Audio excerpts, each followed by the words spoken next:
Good morning, everyone. I welcome you all in this lecture series of Surveying 2. As you all know that we have started with the first chapter of your Surveying 2, and we have almost completed all the various topics which was included in your first chapter. That was your tachometric surveying. Today we are going to start with your next chapter. That is very important, which is your curves. Uh, Curves, as you all know, that it whenever there is a change in alignment of roads or change in alignment of a railway tracks, you need to provide a curve in between them, because you cannot provide a strip angle or a slip slope alignment, very steep alignment. So in order to avoid that, in order to avoid overturnings of your vehicles, and in order to uh, compensate the wear and tear of your vehicle, we generally provide the curve so that there is a smooth movement of traffic. Okay. So generally, by definition, a curve during a survey of an alignment of a project involving roads and railway, the direction of line may be changed due to some unavoidable circumstances. The angle of change and the direction is known as the deflection angle. So if in this you can see that there is an alignment going from A to B, and there is an alignment going from B to C, and there is, you can see that this is very steep angle, this deflection angle is very steep. So in order to join these two alignment, we need to provide a curve in between them. Okay. Um, Curves are generally provided because of unavoidable circumstances. Okay. The angle which has been created in between them is called as a deflection angle. For it is to be possible for a vehicle to run easily along the road of a railway track, road or a railway track, the two straight lines are connected by an arc, which is known as the curve or the road of the track. So as I've told you, in order, generally curves are provided for and smooth movement of your vehicles and smooth movement of your trains on roads and your railway tracks. Okay. Uh, there are basically various types of curves available. Okay. Uh, Generally, it is in the form of what, two curves, which is one is called as the horizontal curve, which is provided in the horizontal plane. One is called as the vertical curve, which is provided in the vertical plane. Okay. In horizontal curve, there are further more category. One is your simple curve. Second is a compound curve. Third is your reverse curve. Then your transition curve. Then your lemniscate curve. Okay. So these are the five type which is available in case of your horizontal curve. Okay. Uh, we will discuss all the curve, how you can set out this curve on the actual field, what calculations you need to do when you have to set out the curve on the field. We will do all the numericals related to that also. Okay, both in case of horizontal curve and vertical curve. So first we need to know that these are the type of curves which are available for you. Horizontal curve and vertical curve, and in horizontal curve there are five types, which is simple, reverse, compound, transition, and lemniscate curve. So what are these? A simple curve, compound curve, reverse curve, transition curve, lemniscate curve. You will study in detail in the next segment. Okay. After starting some definition and important terms, first is your degree of the curve. So generally, the degree of curve means what? Suppose there is a circle. If you intend, you create a subtend chord. AB is your, suppose your unit chord. So the angle which has been created by creating a unit chord is known as your degree of curve. It is designated by D. Okay. So the angle which has been created inside this circle is called as your D. Okay. Then there is a relation between radius and degree of curve. The relation is that generally your radius of the curve is equal to 1719 by D approx. How this is coming, this derivation is not that much important. बस ये आपको ये पता रहना चाहिए कि इनके बीच में रिलेशन क्या है. तो रेडियस और डिग्री ऑफ कर्व का रिलेशन ये है कि radius equals to what 1719 by d. Okay. Then super elevation you have all must have studied in transportation engineering one. So super elevation अपन कहाँ प्रोवाइड करते हैं, जहाँ पर भी कर्व आता है वहाँ पे क्या किया जाता है, with respect to the inner edge, outer edge को क्या किया जाता है, रेस किया जाता है in order to what, overcome the centrifugal force which has been created while moving on a curve. उस चीज को ओवरकम करने के लिए अपन क्या करते हैं, सुपर एलिवेशन प्रोवाइड करते हैं. ठीक है. सुपर एलिवेशन का डेरिवेशन भी शायद आप लोगों ने उसमें किया होगा, जिसमें आपको डिराइव करने का फॉर्मूला क्या बनता है, equals to what, bv square by gr. bv square is nothing but what, b is nothing but your width of the road, v is the velocity. Okay, g is the acceleration due to gravity, and r is the radius of your curve. And in case of your railway, railway में क्या होता है कि width नहीं होती है, उसमें होता है गेज होता है. जो रेल ट्रैक्स होती है उनके बीच का जो डिस्टेंस होता है उसको क्या बोलते हैं, गेज बोलते हैं। तो बी की जगह क्या रिप्लेस हो जाएगा, जी रिप्लेस हो जाएगा, ठीक है। After that another important term is the centrifugal force, centrifugal ratio, the ratio between centrifugal force and the weight of the vehicle is known as the centrifugal ratio. So the final value for centrifugal ratio generally कितना होता है, v square by G R. तो allowable C R for road कितना है, 1/4 है, and allowable C R for railway is 1/8। This is important, ये कई बार paper में पूछता है, या फिर आपके हो सकता है कि अगर आपका एमसीक्यूज के फॉर्म में क्वेश्चन आए तो allowable value of centrifugal ratio कितना है, 1/4 है रोड के लिए, अलाउबल सेंट्रीफ्यूगल रेशियो कितना है, 1/8 है किसके लिए, रेलवे के लिए, ठीक है। अब अपन देख लेते हैं कि अपन जो कर्व्स के बारे में पढ़ रहे थे कि सिंपल कर्व क्या होता है, कंपाउंड कर्व क्या होता है। तो एक सिंपल कर्व क्या बोलेंगे अपन कि एक ये आपको एक डायग्राम दिख रहा है, डायग्राम्स के पहले मैं आपको नोटेशन बता देता हूँ। A B is your first tangent, B C is your second tangent, okay. This is your AB is your first tangent, BC is your second tangent, T1 is the point of first tangent point, T2 is your second tangent point, R is the radius, O is the center of your curve, okay, and this phi is nothing but a deflection angle. तो अगर एक simple curve है without a varying radius, continuous simple radius, एक single radius का अगर अपन curve बना रहे हो तो उसको अपन क्या बोलेंगे, सिंपल कर्व, ओके। एक पर्टिकुलर जैसे कि 50 का रेडियस है तो 50 का कंटिन्यू रेडियस चलता जा रहा है और ऐसा अपन कर्व ड्रॉ कर ले रहे हैं बिटवीन टू अलाइनमेंट, तो अपन उसको क्या बोलेंगे, सिंपल कर्व बोलेंगे। कंपाउंड कर्व क्या बोलेंगे, जब एक कर्व ना हो, जब दो कर्व हो और हो सकता है उन दोनों का जो रेडियस है वो अलग अलग हो, तो ऐसा जो कर्व होगा उसको अपन क्या बोलेंगे, कंपाउंड कर्व। तो भैया यू कैन सी, देखो ए बी एक अलाइनमेंट जा रहा है। अब इसमें देखो, इसमें कितनी टैंजेंट्स आ रही थी, इसमें दो ही टैंजेंट्स आ रही थी, लेकिन कंपाउंड कर्व में अब तीन टैंजेंट्स हो जाएंगी। ए बी एक टैंजेंट हो गई, बी सी एक टैंजेंट हो गई, सी डी एक टैंजेंट हो गई, तीन कर्व हो गई, ठीक है। और इसमें कर्व देखो कितनी आ रही, दो है, इसका रेडियस कितना है, R1, इसका रेडियस है R2। और ये जो टी बी सी है इसको अपन बोलते हैं कॉमन टैंजेंट, ठीक है। बी सी को अपन क्या बोलेंगे, बिकॉज ये टैंजेंट पहले वाले कर्व में भी आ रहा है, ये टैंजेंट दूसरे वाले कर्व में भी आ रहा है, तो अपने को क्या करना पड़ेगा, इसको अपन क्या बोलेंगे, कॉमन टैंजेंट। अब इसमें पॉइंट ऑफ टैंजेंट पॉइंट कितने हो जाएंगे, तीन हो जाएंगे। देखो एक पॉइंट पहला यहाँ पे स्टार्ट हो रहा है कर्व, एक सेंटर पे यहाँ पे जा रहा है T2, और एक यहाँ के पॉइंट पे आगे आपका खत्म हो रहा है। ये R1 हो गया पहले वाले का रेडियस, R2 हो गया आपका सेकंड वाले का रेडियस। R1 का ये जो सेंटर है O1 is for R1 and O2 is for your R2, ठीक है। अब आता है नेक्स्ट कर्व जो है सिंपल कर्व में, उसको अपन बोलते हैं रिवर्स कर्व। रिवर्स कर्व क्या होता है कि एक अपोजिट डायरेक्शन में, दोनों कर्व जो है वो अपोजिट डायरेक्शन में, एक कैसी हो देखो, अब नीचे से ऊपर जा रही है और दूसरी वाली क्या हो रही है, ऊपर से, सॉरी, नीचे से ऊपर की तरफ आ रहा है और एक ऊपर से नीचे की तरफ आ रहा है, ठीक है। Reverse curve consist of two arc bending in opposite direction, तो अगर अपोजिट डायरेक्शन में दो आर्क बेंड हो रहे हैं तो उसको अपन क्या बोलेंगे, रिवर्स कर्व। तो ये देखो यहाँ पे अब क्या हो रहा है, यहाँ पे भी देखो तीन टैंजेंट बनने वाली है, ए बी बन रही है, एक बन रही है बी सी, एक बन रही है आपकी सी डी। तो ये बी सी वाली जो रहेंगी वो आपकी कॉमन टैंजेंट रहेंगी, T1 T2, ठीक है।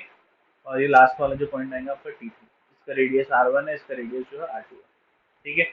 अब लास्ट वाले जो है आपका नेक्स्ट वन जो ट्रांजिशन कर्व, इसके बाद में एक और बची है। ट्रांजिशन कर्व जनरली कहाँ प्रोवाइड किया जाता है, curve of a variable radius is known as a transition curve, मतलब जिसका रेडियस क्या है, कॉमन नहीं है थ्रू आउट, जिसका रेडियस कैसा है, जीरो से स्टार्ट हो रहा है, कुछ पॉइंट पे आके खत्म हो रहा है, 0 to 50 है, जब तो जीरो से स्टार्ट हुआ 50 पे जाके खत्म हुआ।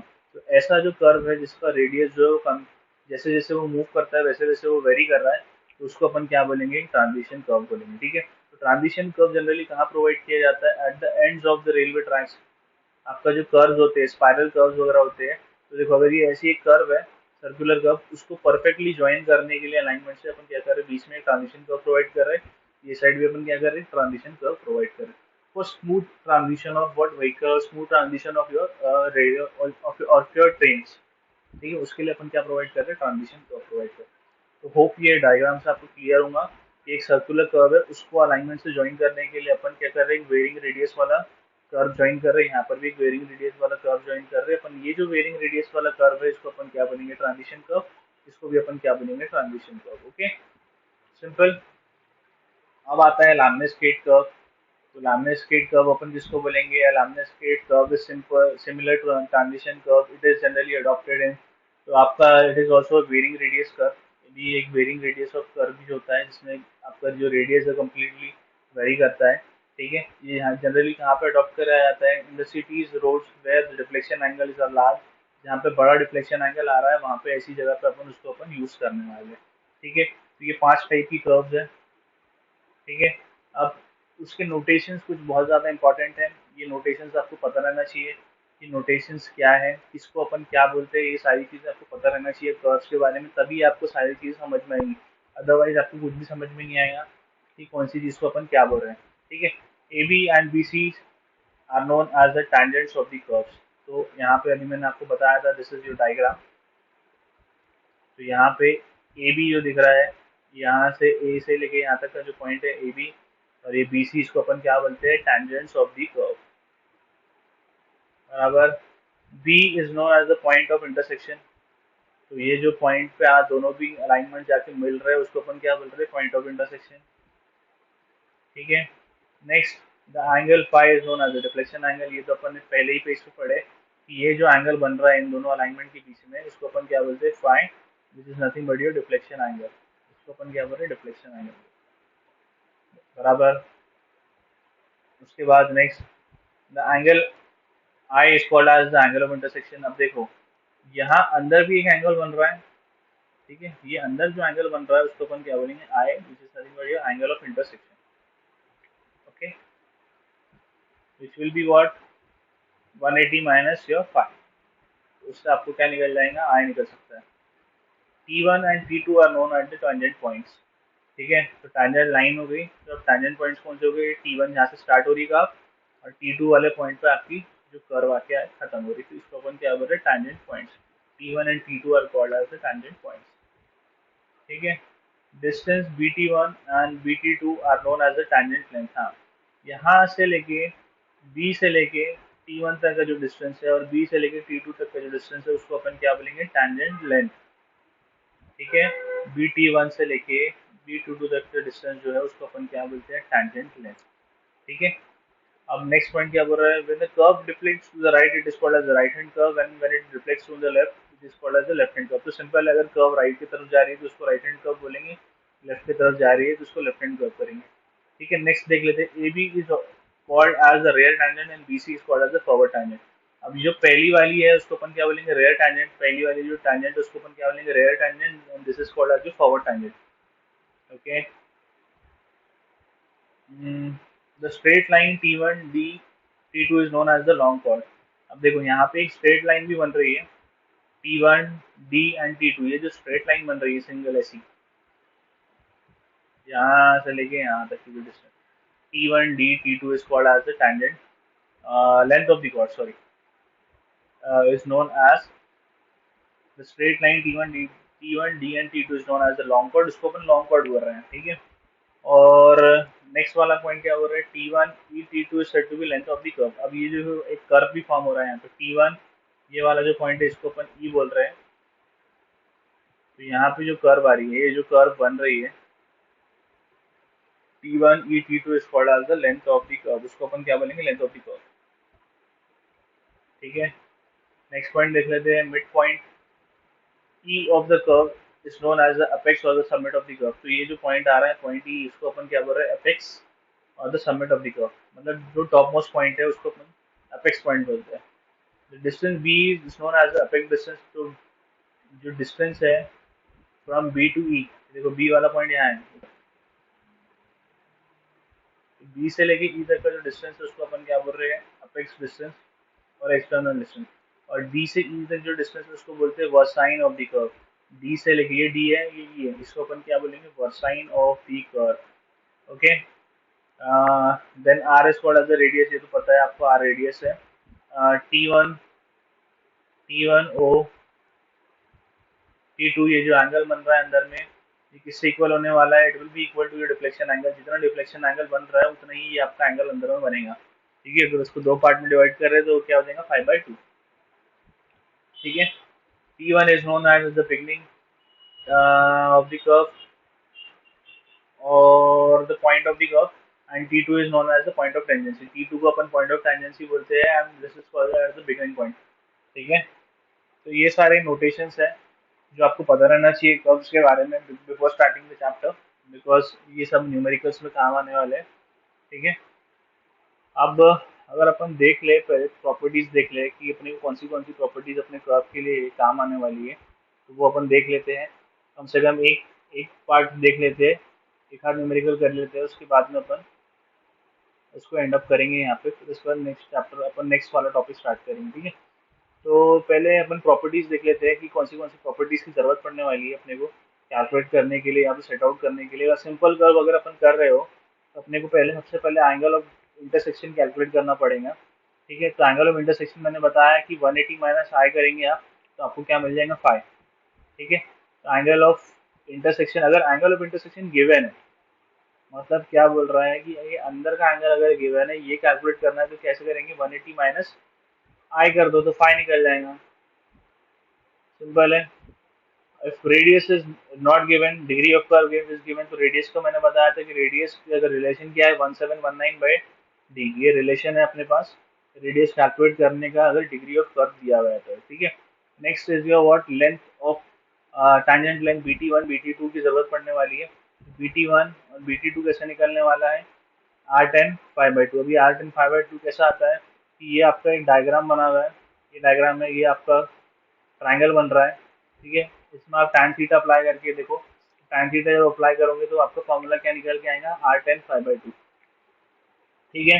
Next length of the curve, तो लेंथ ऑफ द कर्व बहुत ही सिंपल तरीके से निकाला जाता है। ये जो रेडियस है उसको कितना लेंथ कवर करना है, T1 से लेकर T2 तक का कवर करना है। तो उसके लिए उसको क्या करना, उसका जो भी एंगल रहेगा उससे मल्टीप्लाई करना। तो 5/2 प्लस 5/2 करेंगे तो 5 हो जाएगा, तो आर इंटू 5 कर देना, तो क्या निकल जाएगा आपका लेंथ ऑफ द कर्व। तो आर इंटू 5 करेंगे तो आपको निकलेगा लेंथ ऑफ द कर्व। तो 5 इन टर्म्स ऑफ रेडियन है, तो उसको कन्वर्ट कर लिए तो आपका क्या निकलेगा in terms of degree, 5R5/180 ये आपको फॉर्मूला यूज करना है length of the curve calculate करने के लिए, ठीक है। Next one, the length of the long chord. Length of the long chord मतलब क्या है, लॉन्ग कॉर्ड मैंने बताया था ये T1D T2 जो है length of the long chord है, ठीक है। तो अपन क्या करेंगे, इसके लिए ये ट्राइंगल कंसिडर करो, ये वाले, ये ट्राइंगल कंसिडर करो। एक एक निकल गया तो उसको डबल कर लेने का, ठीक है। तो उसमें देखो ये ऐसे यूज किया हुआ है, twice T1D equals to what, twice OT1 into sine 5/2, ठीक है। तो सिंपल यही है कि OT1 is nothing but your R, twice R sine 5/2 करोगे तो आपको क्या निकल जाएगा, आपका लेंथ ऑफ द कॉर्ड निकल जाएगा। कैसा निकल रहा है, तो यहाँ पे ट्रिग्नोमेट्रिक फॉर्मूला अप्लाई करके देखो साइन के लिए, तो आपको इजीली आपको निकल जाएगा, ठीक है। इजीली आप ये ट्राइंगल में अगर आप साइन 5/2 अप्लाई करोगे तो साइन मतलब क्या होता है देख लो, ठीक है। दिस इज योर 90 डिग्री, तो साइन 5/2 क्या होता है, परपेंडिकुलर अपन हाइपोटेनस बराबर। तो परपेंडिकुलर अपन किसको कंसिडर कर रहे हैं, इसको कंसिडर कर रहे हैं T1D को, ठीक है। हाइपोटेनस कौन सा हो गया आपका R, तो अगर आपको T1D निकालना है तो वो क्या हो जाएगा, that will be twice, sorry R into sine 5/2 बराबर। अब T1D का ट्वाइस कर लेंगे तो क्या निकल जाएगा आपका, ये वाला पार्ट भी निकल जाएगा, ठीक है। तो इस तरीके से वो कैलकुलेट किया हुआ है।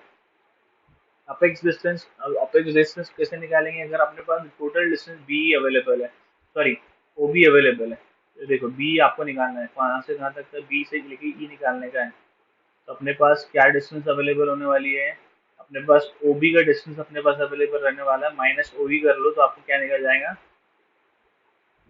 आपका डायरेक्ट निकल जाएगा बी। तो फॉर्मूला क्या है, R sec 5/2 minus R, simple है। ये कहाँ से निकल रहा है, ये अपन ट्रिग्नोमेट्रिक रूल्स अपन अप्लाई कर रहे हैं ये ट्राइंगल्स में, और उसके हेल्प से निकाल रहे हैं, तो उतना इंपॉर्टेंट नहीं है। आपको सिर्फ इतना फॉर्मूला याद रहना चाहिए। फॉर्मूला क्या है, R sec 5/2 -1, तो इससे क्या निकल जाएगा आपका अपेक्स का डिस्टेंस बी, ठीक है। वह साइन ऑफ द कर्व, वह साइन ऑफ द कर्व मतलब कौन सा वाला पार्ट, ये वाला पार्ट, डी से लेके जी तक का ये डिस्टेंस अगर निकालना है तो फॉर्मूला क्या बन रहा है उसके लिए, R into 1 minus cos 5/2 metre. ये कैसे निकल रहा है, ये रूल्स लगा के निकल रहा है। अब ये रूल्स कैसे लग रहे हैं, आप वहाँ पे न्यूमेरिक आपका जो टेबल है, आपका जो डायग्राम है उसमें प्रॉपरली चेक करके देखो, आप ट्रिग्नोमेट्रिक रूल्स लगाओ, उसके बेसिस पे आपको ये कैलकुलेट करके मिल जाएगा, ठीक है। उसके बाद में क्या करेंगे, फुल कॉर्ड इंटरवल लेंगे, ठीक है। Number of full chords calculate करना है। ठीक है, ये अब मैं आपको बताऊंगा बाद में कि फुल क्वाड्स क्या होती है। इनिशियल कॉर्ड लेना है, फाइनल कॉर्ड लेने का है। ठीक है, चेन एज की जरूरत पड़ने वाली है। तो चेन एज कैसे निकलता है, फर्स्ट टैंजेंट पॉइंट का chainage of intersection point minus your tangent length. ठीक है, ये सारी चीजें मैं बताऊंगा आपको कैसे निकालने का है। अभी सिर्फ इतना समझ लो कि ये 12 चीजों की जरूरत पड़ने वाली है अपने को कोई भी कर्व को सेट आउट करने के लिए। ठीक है, सिंपल कर्व के लिए। ठीक है, अब अपन बहुत सारे मेथड्स है सेट आउट करने के लिए हॉरिजॉन्टल कर्व को।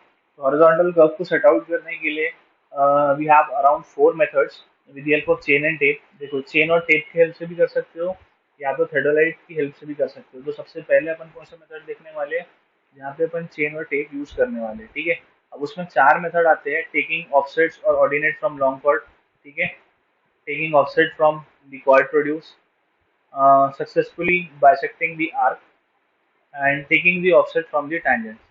ठीक है, अब ये जो चारों मेथड्स है उसको अपन ये करके फुल्ली डिस्कस करने वाले हैं, जिसमें से ये आपके पहले जो 2 मेथड है वो बहुत इंपॉर्टेंट है, सेकंड की जो 2 मेथड है वो उतना बार पूछता नहीं है और उतना आता भी नहीं है पेपर में उसके बारे में। ठीक है, ये पहले के जो 2 मेथड है वो बहुत ही ज्यादा इंपॉर्टेंट है। ठीक है, पहला वाला अपन मेथड जो है उसके बारे में थोड़ा सा देख लेते हैं कि किस तरीके से उसको करने का है। ठीक है, अब पहला वाला देख लेते हैं, offset from long chord. Offset from long chord मतलब क्या है, लॉन्ग कॉर्ड की हेल्प से अपन क्या करेंगे, ऑफसेट्स लेने वाले हैं। ठीक है, मतलब आप क्या करने वाले, लॉन्ग कॉर्ड की हेल्प से अपन ऑफसेट मेजर करेंगे और उसकी हेल्प से अपन कैलकुलेट करने की कोशिश करेंगे। तो पहले देखो क्या क्या चीजें लगने वाली है अपने को, ये अपन देख लेते हैं। सबसे पहले अपने को क्या निकालना पड़ेगा, ऑफसेट फ्रॉम लॉन्ग कॉर्ड में टाइम। देखिए ये डायग्राम है, सिंपली ये डायग्राम समझने की कोशिश करो। ए बी आपकी क्या है, टैंजेंट है, बी सी अपनी टैंजेंट है। ठीक है, टी वन अपना स्टार्टिंग पॉइंट है, टी टू अपना सेकंड पॉइंट है, आर रेडियस है। ठीक है, बाकी सारे पॉइंट सेम है, सिर्फ अपन को देखना वो चेंजेस क्या करने की वो ये देख लो। सबसे पहली चीज क्या निकालना है, टैंजेंट लेंथ। तो टैंजेंट लेंथ के लिए मैंने अभी आपको फॉर्मूला बताया कि फॉर्मूला क्या है, R tan five by two. Formula याद कर लो। टैंजेंट पॉइंट निकालना है, T one and T two का मार्क। ठीक है, length of the curve, length of the curve का भी फॉर्मूला है pi R five by 180 degree, ये भी अपन ऊपर में देख चुके हैं अभी।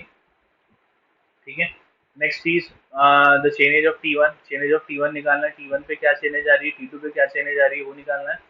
ठीक है, जब अपन न्यूमेरिकल करेंगे तब और क्लियर हो जाएगा। Length of the long chord, ये भी अपने पास फॉर्मूला गिवन है length of the long chord. तो ये अभी अपन ने प्रॉपर्टीज के बारे में पढ़ रहे थे तब भी फॉर्मूला डिराइव किए। ठीक है, नाउ अब देखो, एक बार length of the long chord अगर आपकी निकल गई है तो आपको क्या करना है, लॉन्ग कॉर्ड को क्या करना है, 2 हिस्सों में डिवाइड करना है।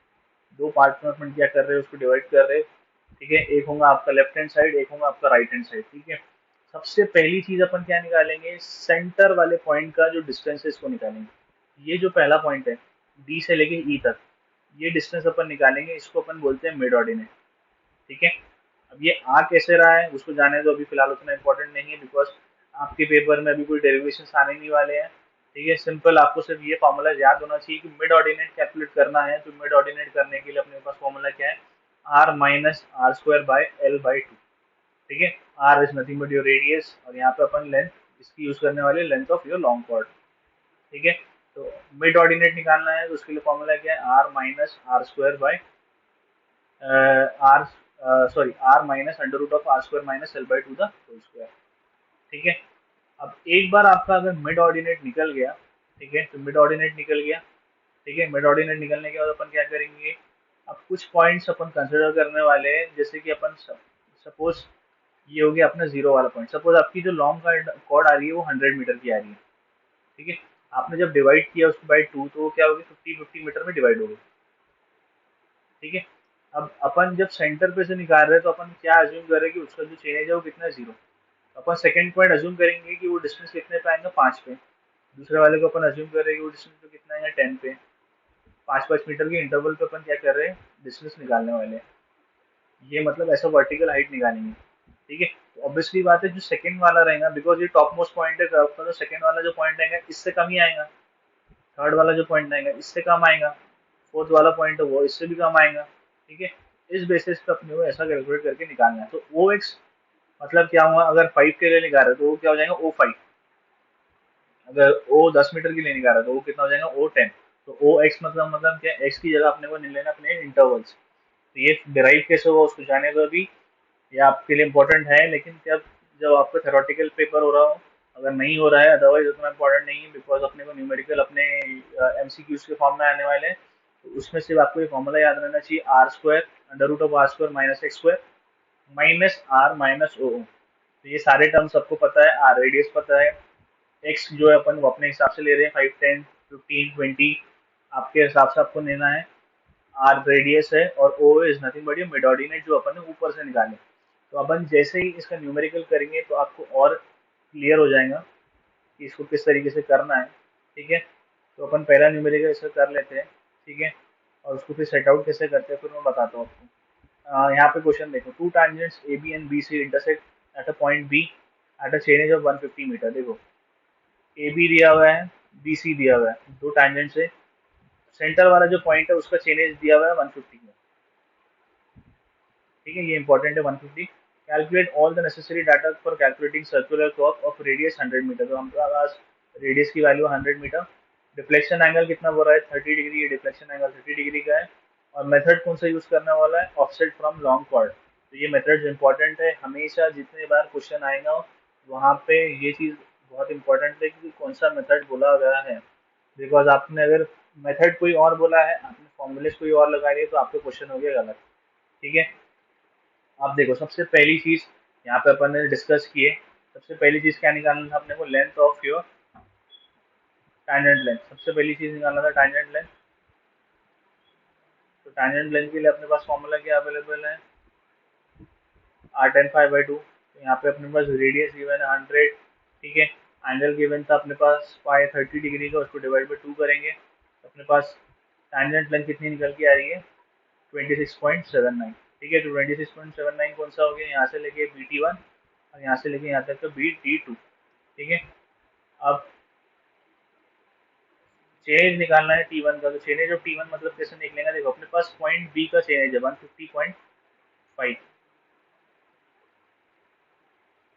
अब उससे अपने को चेनेज नीचे की तरफ में आने का है, मतलब क्या हो रहा है, देखो आपका जो चेनेज है वो गिनना कहाँ से चालू होगा, जीरो से। जीरो से आपने स्टार्ट किया तब जाके आप 150 पे पहुंचे। ठीक है, 150 से अपने को नीचे की तरफ में आने का है, मतलब क्या करना पड़ेगा, 150 से माइनस करना पड़ेगा। माइनस कितना करना पड़ेगा आपको, बी टी वन। ठीक है, तो बी टी वन कितना आ रहा था अपना, पहला आ रहा था 26.79। ये 26.79 आपने क्या किया, उसमें माइनस किया।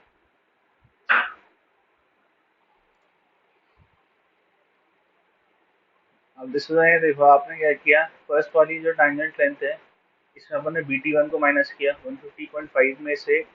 बी टी वन का जो वैल्यू आ रहा है वो कितना आ रहा है, 26.79। इतना डिस्टेंस आपने माइनस कर लिया तो आपको क्या मिल जाएगा, चेनेज ऑफ टी वन। तो चेनेज ऑफ टी वन पे आ गया 123.71। तो चेनेज इंटरसेक्शन पॉइंट का कितना था, 150.5, उसमें से अपन ने इतना जो डिस्टेंस है उसको माइनस कर लिया। तो चेनेज ऑफ टी वन कितना हो गया, 123.71। ठीक है, नेक्स्ट पॉइंट है आपका कर्व लेंथ। यहाँ से लेके यहाँ तक की जो कर्व की लेंथ है वो आपको कैलकुलेट करने का है। फॉर्मूला क्या था अपन ने डिराइव किया, अपन ने देख चुके हैं कि किस तरीके से निकल रहा है, pi R five by 180 degree. देखो तो 3.14, रेडियस अपने पास है 100, एंगल आ रहा है 30 डिवाइडेड बाय 180 डिग्री, तो कितना होगा 52.36 मीटर। तो ये आपकी कर्व की लेंथ आ गई। टोटल कर्व की लेंथ कितनी है, 52.36 मीटर की उसकी चेनेज है टोटल। ठीक है, चेनेज ऑफ टी टू निकालना है। अब देखो चेनेज ऑफ टी वन आ गया था अपने पास, मतलब क्या 123.71 अपन ने कैलकुलेट किए थे कि यहाँ पे जो डिस्टेंस है वो कितना है, 123.71 है। अब अपना रोड जो है वो आगे की तरफ नहीं जा रहा है, अपना रोड कर्व पे जा रहा है। तो इतना अपने को यहाँ पे इस पॉइंट तक का टैंजेंट चाहिए, मतलब आपकी चेनेज चाहिए। तो 123.71 में जब आप कर्व की लेंथ को ऐड कर लोगे तो आपको क्या निकल जाएगा, सेकंड वाले पॉइंट का चेनेज निकल जाएगा। तो सेकंड वाले पॉइंट का चेनेज कितना आएगा, 123.71 plus 52.36 which is nothing but your curve length. तो यहाँ से निकल के आ रहा है 176.07 मीटर। ठीक है, तो ये अपने कुछ इंपॉर्टेंट पॉइंट्स है जो अपन ने कैलकुलेट कर लिए। Next point, length of the long chord निकालना है। तो वो फॉर्मूले से अपन ने डिराइव करे कि 2r sin five by to अगर अपन अप्लाई करते हैं तो ये T1 से लेके T2 तक का डिस्टेंस जो है इसका अपने को डिस्टेंस निकल जाता है। तो twice R into sine five by two करेंगे तो 2 into 100 into sine five by two 15 हो गया। तो फाइनल आंसर जो आ रहा है वो आ रहा है 51.76। मतलब ये जो टोटल लेंथ है वो कितनी है, 51.76 है। तो अभी अपन ने डिस्कस किए लॉन्ग कॉर्ड में अपन क्या करेंगे, जो भी आपकी कॉर्ड आएंगी उसको अपन दो पार्ट में डिवाइड करेंगे। तो 51 का क्या करेंगे, आधा 51.76 is divided into two part, तो वो आ रहा है 25.88 मीटर। ठीक है, 25 मीटर का दो पार्ट हो गया आपके लॉन्ग कॉर्ड का। सबसे नेक्स्ट चीज क्या निकालने का था, मिड ऑर्डिनेट निकालना। तो फॉर्मूला क्या था मिड ऑर्डिनेट का, मतलब क्या है मिड ऑर्डिनेट का, ये डिस्टेंस निकालना है टोटल, यहाँ से लेके यहाँ तक का डिस्टेंस, ओ ओ। तो R minus under root of R square minus L square by two, L by two the whole square. तो रेडियस कितना है 100, अगेन 100 स्क्वायर माइनस एल कितना था, एल था अपने पास 51.76 डिवाइड बाई टू का होल स्क्वायर, मतलब 25.88 ही आएगा। तो पहला जो मिड ऑर्डिनेट आ रहा है वो कर्व पे कितने पे आ रहा है, 3.41 पे, बराबर। नेक्स्ट निकालेंगे अपन। अब अपन यहाँ से एज्यूम कर रहे हैं कि जो इंटरवल्स अपन ले रहे हैं वो कितने डिस्टेंस पे ले रहे हैं, 5 पे ले रहे हैं, 10 पे ले रहे हैं, 15 पे ले रहे हैं, 20 पे ले रहे हैं, 25 पे ले रहे हैं, और लास्ट वाला अल्टीमेटली उसको अपन ज्वाइन कर देंगे। ठीक है, 25 से ऊपर क्यों नहीं जा रहे, 25 से ऊपर इसमें नहीं जा रहे बिकॉज अपनी जो कर्व की लेंथ है वो 25 मीटर की ही है, आधी 25.88 पे आके अपना खत्म हो जा रहा है, उससे ज्यादा नहीं जा सकते अपन। ठीक है, तो पहला वाला O5 के लिए निकाल लेते हैं। O5 क्या होगा, formula R square minus X square. ठीक है, माइनस है ये आर माइनस ओ, तो यहाँ पे अपन वैल्यूज पुट करेंगे। एक्स की जगह 5 पुट करना है, आर की जगह 100 पुट करना है, ओ की जगह 3.41 पुट करना है। तो पहला वाला जो आ रहा है वो कितना आ रहा है 3.28। ठीक है, आर 10 पे कितना आ रहा है 2.91, ये डिग्रीज होते जाएंगे। और ठीक है, लास्ट वाला जो आएंगे वो अप्रोक्सीमेटली जीरो आना चाहिए। ठीक है, उसके बाद O15 निकाले तो वो कितना आता है 2.28। नेक्स्ट O20 निकाले तो वो आता है 1.38। O25 निकाले तो वो 0 पॉइंट समथिंग, और लास्ट वाला जब निकालोगे तो वो आएगा जीरो। ठीक है, तो जीरो आ गया, दैट मीन्स आपका ये करेक्ट हो गया। ठीक है, तो इस तरीके से अपन करेंगे। अब अपने को फील्ड पे सेट आउट करना है, तो फील्ड पे कैसे सेट आउट करोगे, देखो ये अपने पास डायग्राम दिए हुए हैं, ये ऐसा अलाइनमेंट अपने पास गिवन रहेगा, इंटरसेक्शन पॉइंट रहेगा। इंटरसेक्शन पॉइंट में से अपन ने क्या की, with the help of angles अपन ने क्या किया, टैंजेंट पॉइंट मार्क किए। सबसे पहले टैंजेंट पॉइंट मार्क कर लेना, T1 मार्क कर लिए। ठीक है, टैंजेंट लेंथ इसकी भी आई हुई थी सेकंड वाले की, तो ये भी टैंजेंट पॉइंट मार्क कर सकते हो आप। ठीक है, मार्क करने के बाद में क्या करेंगे अपन, नेक्स्ट चीज अपन ने क्या निकाले, कर्व की लेंथ निकाले। ठीक है, या फिर अपन इसको स्ट्रेट बना सकते हैं। स्ट्रेट आपने ज्वाइन कर लिया, बिकॉज लॉन्ग कॉर्ड की लेंथ तो है आपके पास, लॉन्ग कॉर्ड की लेंथ कितनी आई थी 51.76। अब अपन क्या करेंगे, इसको दो पार्ट में डिवाइड कर लिए। दो पार्ट में डिवाइड करने के बाद सबसे पहले मिड ऑर्डिनेट को यहाँ पे क्या करो, with the help of tape अपन यहाँ पे मेजर कर लो, और वो पहला वाला पॉइंट अपना मार्क कर लो। ठीक है, अब सेकेंड वाला पॉइंट जो आ रहा था वो O5 आ रहा था, उसको भी अपन ने क्या कर दिया, मार्क कर दिए। O10 को भी मार्क कर दिए, O20 को भी मार्क कर दिए, O25 को भी मार्क कर दिए। सिमिलरली यहाँ पर भी O5, O10, O15, O20। अब जब ये सारे पॉइंट के बाद जब आप ज्वाइन करोगे तो अल्टीमेटली क्या बनने वाली है, कर्व बनने वाली है।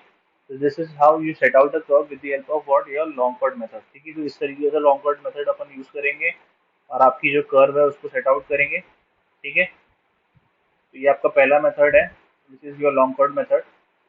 पेपर में पूछने के चांसेस है लॉन्ग कॉर्ड मेथड या फिर ऑफसेट कॉर्ड प्रोड्यूस मेथड।